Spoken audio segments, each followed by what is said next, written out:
Wow, this is really strange. In the Alabama town of New Bern, the mayor is not elected, but it's handed down from father to kid or parent to kid.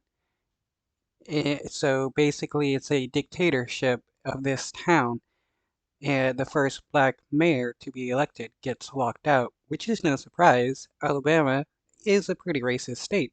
It's often a straightforward process in this country. You hold an election for office, a clear winner is declared, and that person assumes the position once the votes are counted and certified. But New Bern, Alabama is a bit different. They haven't held elections for years, with the position often handed down from father to son for multiple generations. Until How's that even legal, though, for them to not elect the mayor but have it handed down from father to son? one man went against the norm, and he says it's led to him being blocked from his mayoral duties for years. Now the battle over who's really in charge is at the center of a federal lawsuit as tensions run high. Our Steve Osinsami has the tale of two mayors.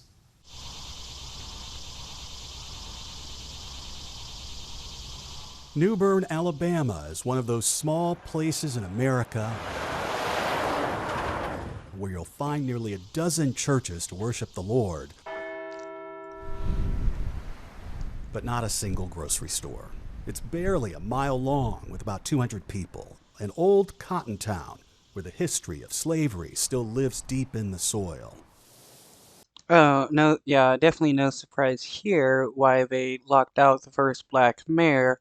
You probably only see him as, a, person that should be a slave. Even the cemeteries are still racially segregated. This is where white people are buried. And over here is the dirt road that takes you to a hill where the descendants of former slaves still bury their dead today. Wow, this town is truly effed up. There needs to be some major changes. I'm not trying to divide the town, just want to make the town better. For the first time ever, a child of those black ancestors has become the city's mayor, hoping he can bring people together.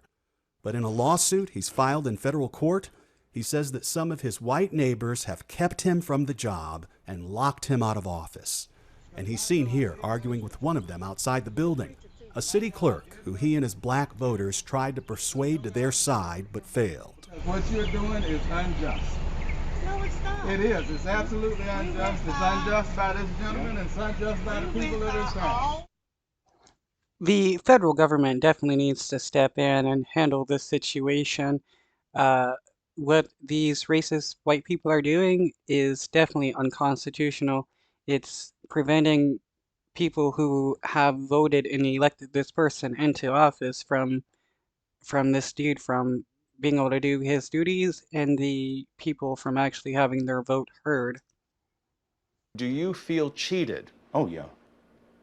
Do you feel discriminated against? Yes. What is it that you want to see happen? I want to take my rightful seat and I want to hold each and every one of them accountable for what they did.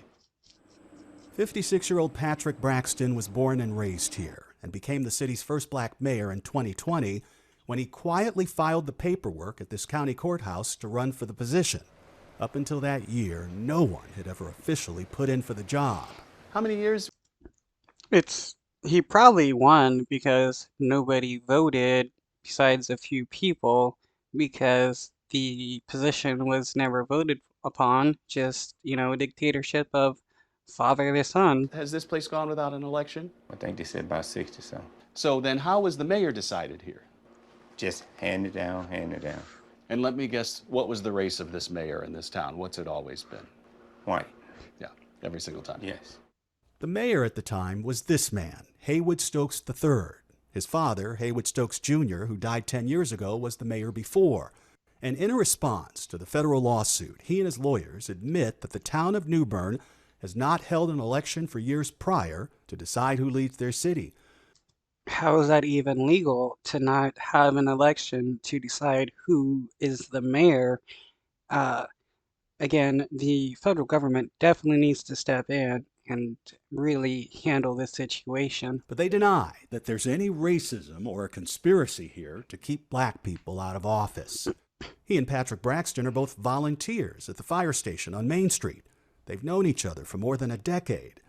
So it was a shock to everyone when the legal deadline had passed to run for the job, and this time a black man, Patrick Braxton, had gone through the trouble of filing the proper paperwork and was the one and only candidate. Months later, he was seen here, being sworn into office by a state judge. And like previous mayors before him, he appointed his own city council, who put their hands on the Bible that same warm evening. You know, we was very excited. We had one meeting. You did have a meeting in City Hall? One, yes. Oh. We got a chance to come in, you know, and Tried to get so- organized. tried to organize what, Mm-hmm. you know, that was it. And people want to act like racism still doesn't exist in the United States. Look at this. You got a black mayor of an Alabama town being denied his duties after being elected mayor because he hired a bunch of black people to be his staff members and stuff. And the racist white people hated that a black man had power. There. They say it felt good in a town where 85% of the residents are black to finally have a city council that looked more like the people they serve. Wow, 85% of the population is black, yet the racist white people have the most power in this town. You met the former mayor, Woody, after you were sworn in, Yes, and there didn't appear to be any problems? no problem. And said, here are the keys? Yeah, And that's it? that's it, walked off. So now you have a meeting at City Hall. When did the doors get locked? Well, I we guess don't the know. next day, we don't know exactly when. I guess they knew we was there. Can you imagine? It's a city hall. It's the town hall, and it's locked forever. It's been locked for 2 years now. Well, I feel that it's all Wow, 2 years it has been locked? How does anything get done in this city when the mayor's office is locked? These people that are preventing the actual mayor from doing his duty are truly messed up and they should be charged. about race. And I don't mind saying that. That's what it's about because I've lived here all my life. According to their lawsuit, they're also locked out of the city's accounts at this bank on the other side of the county. Meanwhile, the black city council members say that the old city council continues to collect taxes, pay the lawn crews, and somehow conduct regular business. Do you even know who's holding the meetings? No. No, and they must be holding it in a private home. Wow, they're so racist that they won't even hold public meetings. They do it privately with probably a bunch of just KKK members looking to find a way to off these people. Hang up or press 1 for more options. We tried more than once to get the former mayor's side of the story, knocking on his door when it appeared he was home. He didn't answer. In court filings, Woody III explains his position, accusing Mayor Braxton of living outside the city limits, which would disqualify Braxton from being the mayor. And it is true that Mayor Braxton has more than one home, one that he uses as his city residence that he rents, and this one where he lives with his family outside the city. Here's where it gets more complicated. Mr. Woody Stokes is arguing that he gets to hold on to the job because of a special election he claims was held in October to vote on the new city council, weeks before the black city council was sworn in, where only the old... Wow, they're doing everything they can do to prevent this guy from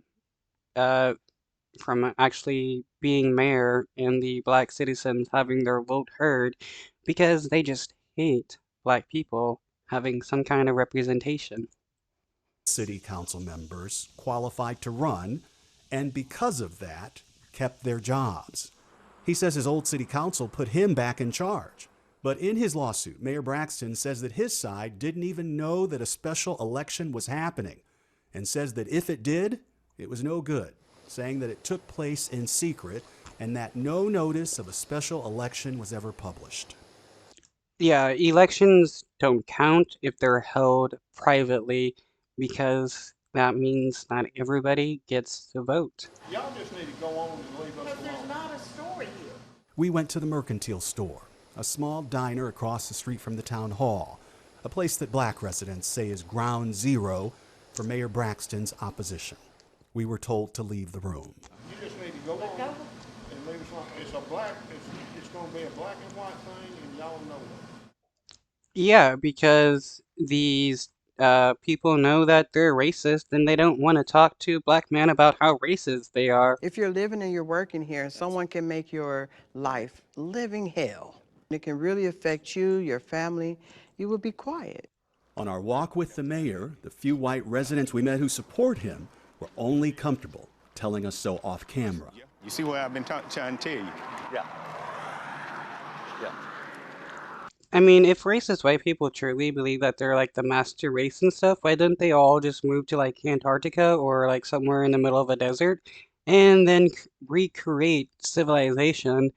I mean, they should be able to, being that they're the master race and, you know, the best at everything, they should be able to make like Antarctica a thriving nation.